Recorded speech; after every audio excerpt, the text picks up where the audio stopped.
Question number 4 में कह रहा है what replacement for the unknown in each of the following will make the statement true. मैं part लिख के दोबारा एक्सप्लेन कर देता हूं। log 3 81 is equal to L।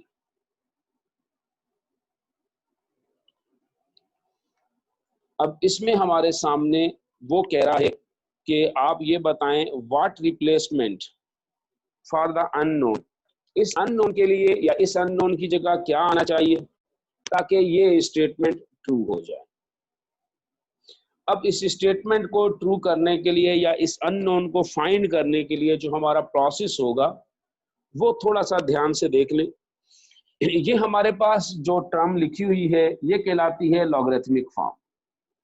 अब इसके सॉल्यूशन को समझने से पहले मैं थोड़ा सा आपको लॉगरिथमिक फॉर्म को एक्सपोनेंशियल फॉर्म में कन्वर्ट करने का रास्ता बता दूं।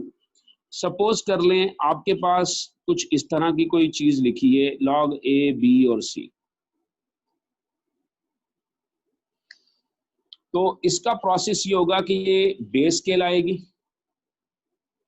इसको एक्सपोनेंशियल फॉर्म में आपने बेस में लिखना है। ये c एक्सपोनेंट होता है तो आपने इस c को रिप्लेस करना है, इसके ऊपर लिखेंगे। और ये b एक रिजल्ट या जजमेंट होती है, रिजल्ट आता है जो ये इसकी एक्सपोनेंशियल फॉर्म। मुख्तसरन मैं थोड़ा सा इसको बैक पे जाके आपको समझा देता हूँ। सपोज कर लें हम सब जानते हैं कि 2 पावर 3 इज इक्वल टू 8 होता है, यानी अगर 2 को 3 टाइम लिखें तो आंसर 8 आता है। इसलिए हम सबको क्लियर है कि ये बेस, ये 3 एक्सपोनेंट है और 8 इसका रिजल्ट है या जजमेंट है हमारी कि क्या रिजल्ट आता है।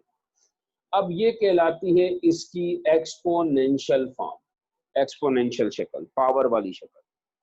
अब इसको अगर हम लोग आसान तरीके से लिखना चाहें या एक्सपोनेंशियल से हट के लिखना चाहें तो इसकी जो दूसरी लॉगरिथमिक शेप होती है उसमें आप लॉगरिथमिक का शॉर्ट लॉग लगाएंगे और ये जो 2 बेस में है इस बेस के 2 को आप यहाँ बेस में लिख देंगे, जी के साथ बेस में 2। ये जो 8 रिजल्ट आ रहा है इसको इधर लिखा जाएगा और ये जो एक्सपोनेंट 3 है इसको इक्वल के उस तरफ। तो 2 पावर 3 इज इक्वल टू 8। यहां पर हम लोग इसको कहेंगे on the base of 2 the logarithm of 8 is equal to 3। Actually जब पावर के केसेस को सिंप्लीफाई करने का कोई और रास्ता निकाला गया, क्योंकि बाद दफा पावर को सिंप्लीफाई करना मुश्किल हो गया। सपोज कर लें ये कुछ रिजल्ट्स में आपके सामने, जैसे यही है 2 पावर 3 इज इक्वल टू 8। अगर यहाँ 3 ना हो x हो और हमसे x की वैल्यू पूछी जाए तो हम कह सकते हैं कि 2 power x is equal to 8 को 2 पावर 3 से जनरेट किया जा सकता है तो 8 की जगह 2 पावर 3 लिखा। दोनों साइड पर बेसिस सेम है और बीच में इक्वल है। इस बेसिस सेम होने और इस इक्वलिटी की बेस पर हम इक्वेट करते हुए कह सकते हैं बाय इक्वेटिंग या बाय इक्वलिटी, जैसे भी आप लिखना चाहें, by equating we get x is equal to 3। सवाल ये था कि 2 पे कौन सी पावर लगाई जाए कि आंसर 8 आए, तो हमने फाइनल x को कैलकुलेट कर लिया। अब इसी तरह सपोज कर लेते हैं 3 पावर 2 इज इक्वल टू 9।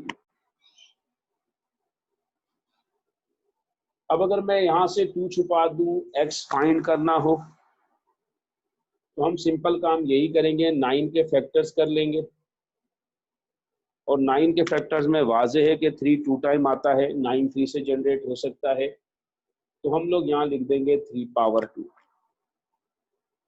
और इक्वेट करके बता देंगे x की वैल्यू 2 है। लेकिन अगर कोई थोड़ा डिफिकल्ट सा केस आ जाए, सपोज कर लें हमारे पास आ जाए 2 power x is equal to 5। अब पहली बात यह कि 5 के फैक्टर नहीं होंगे और 5 2 की किसी पावर से 5 जनरेट हमने होते नहीं देखा जनरली। अगर हम पावर नेचुरल नंबर्स लगाएं, पावर 1 लगाएं, पावर 2 लगाएं, तो 2 पावर 1 से 2 बनता है, 2 पावर 2 से 4 बनता है, 2 पावर 3 से 8 बनेगा, तो 5 इससे नहीं बनता ना। ऐसे प्रॉब्लम्स को किस तरह डील किया गया, तो इसके लिए लॉगरिथम वगैरह इन्वेंट किया गया। सबसे पहले लॉगरिथम का जो आइडिया दिया था वो मोहम्मद बिन मूसा अल ख्वारिज़मी ने दिया था। तो उनका आइडिया यही था कि किसी तरह इस पावर को, एक्स को पावर की प्लेस से हटा दिया जाए। तो उसके लिए लॉगरिथम का आइडिया दिया। बाद में उसमें और भी बहुत सारे मैथमेटिशियंस ने काम किया, जिसमें जॉन नेपियर का बहुत ज़्यादा जिक्र है, जिसमें बुर्गी का बहुत ज़्यादा जिक्र है, जिन लोगों ने बाद में लॉगरिथम के टेबल भी बनाए। तो यहाँ पर जो कॉमन लॉगरिथम जिसकी बेस 10 होती है, उसके मुताबिक आप लोग ये करेंगे कि इसकी लॉगरिथमिक फॉर्म ये बनाई गई कि log 2 लॉग लिखें, और ये जो बेस में 2 है उसको यहाँ 2 पे लिख दें, और इस 5 को इक्वल के इस तरफ लॉग के साथ और x को इस तरफ। तो ये आपके सामने जो x हमारे लिए प्रॉब्लम था, वो x हमारे पास एक इस केस पे आ गया कि 2 की बेस पे 5 का लॉगरिथम जो होगा वो हमारे पास x होगा, यानी वो नंबर होगा, अगर उसको 2 पे पावर लगाई जाए तो आंसर 5 आ जाता है। तो यहाँ पर ये होता है कि 2 की बेस पे ऐसी क्या पावर लगाई जाए कि आंसर 5 आ जाए। तो ये कंसेप्ट था लॉगरिथम का, जिसमें बड़े नंबर्स, मजीद इसके लॉगरिथम की प्रॉपर्टीज भी हैं, रिजल्ट्स भी हैं, लॉज ऑफ लॉगरिथम भी हैं, जिनकी बेस पे आप बड़ी कैलकुलेशन को लॉगरिथम की मदद से काफ़ी आसानी से डिस्कस कर सकते हैं। तो फिलहाल मुख्तसरन ये है कि आपके पास अगर कोई एक्सपोनेंशियल फॉर्म है तो उसको लॉगरिथमिक फॉर्म में इस तरह लिखा जा सकता है, और अगर कोई लॉगरिथमिक फॉर्म है तो उसको एक्सपोनेंशियल फॉर्म में भी इसी वे से कन्वर्ट किया जा सकता है कि जो कुछ यहाँ एक्सपोनेंशियल फॉर्म में बेस में होगा उसको यहाँ लिखेंगे, एक्स या जो भी पावर होगी वो इक्वल के दूसरी जानिब, और जो जजमेंट या रिजल्ट होगा वो इक्वल के दूसरी जानिब होगा, उसको हमने लॉग के साथ लगाना है। तो इस केस को हम लोगों ने सॉल्व करना है। इसमें हमारे पास अननोन एल है, उसकी वैल्यू फाइंड करनी है। तो अब उसकी वैल्यू फाइंड करने के लिए हम लोग जो काम करने जा रहे हैं वो आपके सामने होगा। Solution, log of 381 is equal to L. Its exponential form is. अब इसकी एक्सपोनेंशियल फॉर्म लिखेंगे तो यकीनन ये 3 जो होगा ये बेस में लिखा जाएगा, और ये जो इक्वल के दूसरी तरफ नंबर लिखा हुआ है ये एक्सपोनेंट है, इसको इसके ऊपर एज अ पावर लिखें, और यहां से इक्वल के दूसरी तरफ 81 लिखें। ये इसकी एक्सपोनेंशियल फॉर्म। अब आपने 3 फाइंड करना है। जब भी आपका अननोन पावर पे आ जाए, अननोन एज अ एक्सपोनेंट जाहिर किया जा रहा हो, उस पोजीशन पे मौजूद हो, तो उस केस में आपने करना ये है दोनों साइडों पे बेसिस सेम कर ले। अब 81 के अगर हम लोग फैक्टर्स कर लें, 81 के फैक्टर्स बार बार हम लोग कर चुके हैं, सब लोग जानते हैं कि 81 के फैक्टर्स में जो 3 है वो 4 टाइम आएगा। तो लिखा जाएगा कि 3 power L is equal to 3 power 4। अब दोनों साइड पे बेसिस सेम है और बीच में इक्वल है, तो 3 पावर 4 और 3 पावर L, तो इसमें इक्वेट करते हुए आप कह सकते हैं बाय इक्वेटिंग, पावर्स को इक्वेट कर सकते हैं क्योंकि बेसिस सेम है, बीच में इक्वल है, तो पावर इक्वेट की जा सकती है। तो हमारे पास जो गिवन अननोन L है उसकी वैल्यू आ जाएगी 4। ये इसका आंसर चेक करना चाहें तो यहाँ पर 4 लिख लें और उसको एक्सपोनेंशियल फॉर्म में कन्वर्ट करके चेक कर लें। 3 पावर 4 से ये नंबर जनरेट होता है, यानी ये बेस होगी, ये पावर होगी। इस बेस पर ये पावर लगाकर चेक करें, अगर ये नंबर बन जाए तो आपका आंसर ठीक है। नेक्स्ट इसका सेकंड पार्ट देखें।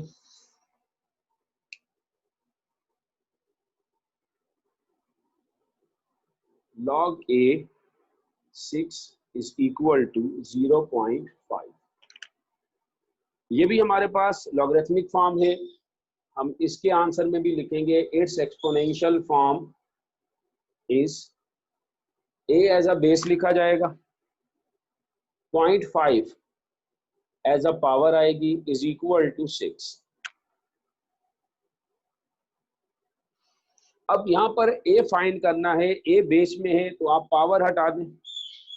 पावर हटाने का तरीका दोनों तरफ पावर सेम कर लें या इस पावर का अपोजिट लगा लें। फॉर एग्जांपल ये पॉइंट खत्म कर दें, थोड़ा सा आपके सामने केस आसान हो जाएगा। फिर 0.5 पॉइंट हटता है तो 1 आएगा और 5 की जगह 0 तो 5.10 यानी 1/2।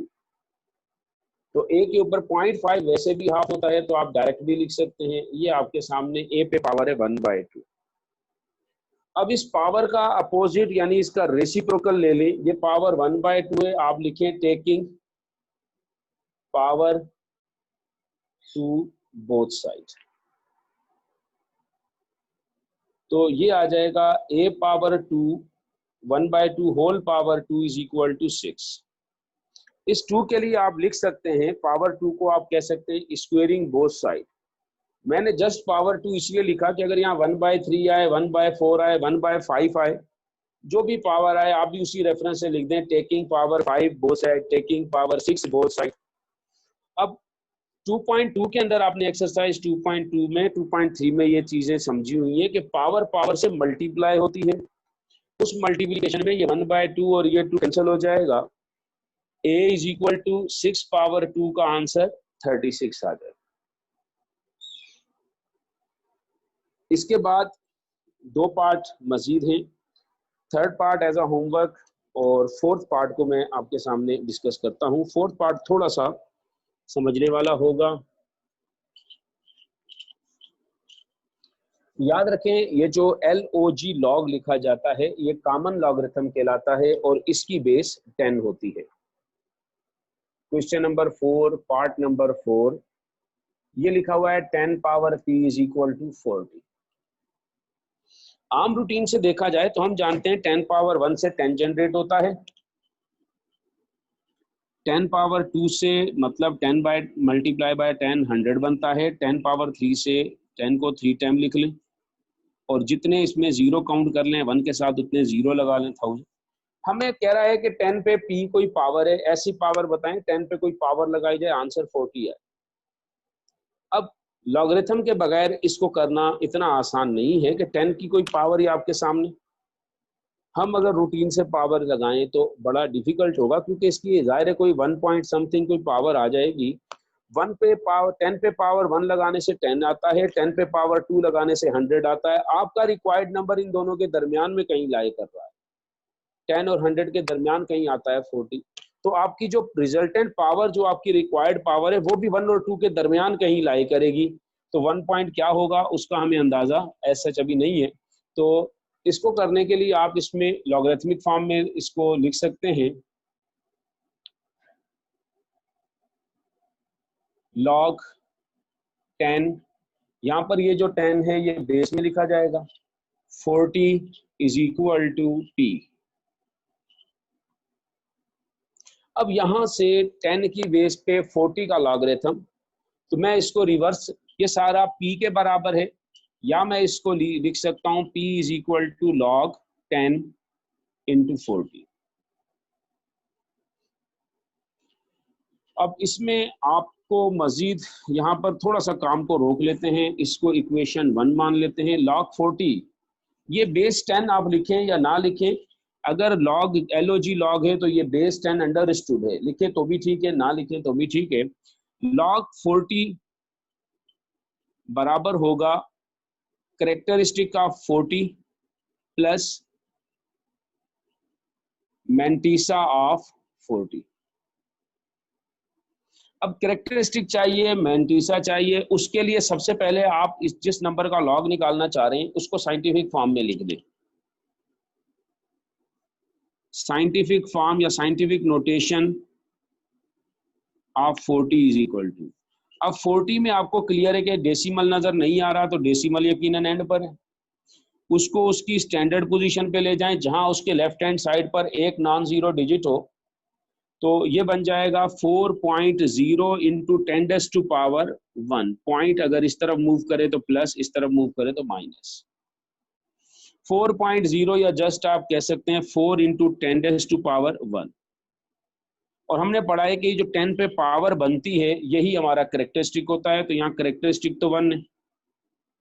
बाकी रह गया मैंटीसा। तो मैंटीसा के लिए कहा था कि जब आप इसको स्टैंडर्ड फॉर्म में कन्वर्ट करते हैं तो 10 के साथ जो कुछ मल्टीप्लाई हो उसको रफ में लिखें और उसके 4 डिजिट पूरे करें। उसके 4 डिजिट, यहाँ 1 डिजिट है, आप उसके 4 डिजिट पूरे करें। पहले 2 डिजिट का एक पोर्शन, फिर सिंगल डिजिट का पोर्शन। अब ये हमारे पास रो होगी, ये हमारे पास कॉलम होगा और ये हमारे पास डिफरेंस होगा। तो लॉगरिथमिक टेबल पे चले जाएंगे और लॉगरिथमिक टेबल में हम लोग 40 के 0 में चेक करेंगे। ये लॉगरिथमिक टेबल हम लोग खोल रहे हैं किताब के अंदर से, और टेबल ऑफ लॉगरिथम 40 के रो नंबर 40, ये टॉप पे लॉग टेबल लिखा हुआ है और ये रो नंबर चल रहे हैं, ये बोल्ड लेटर्स में 40 लिखा हुआ है।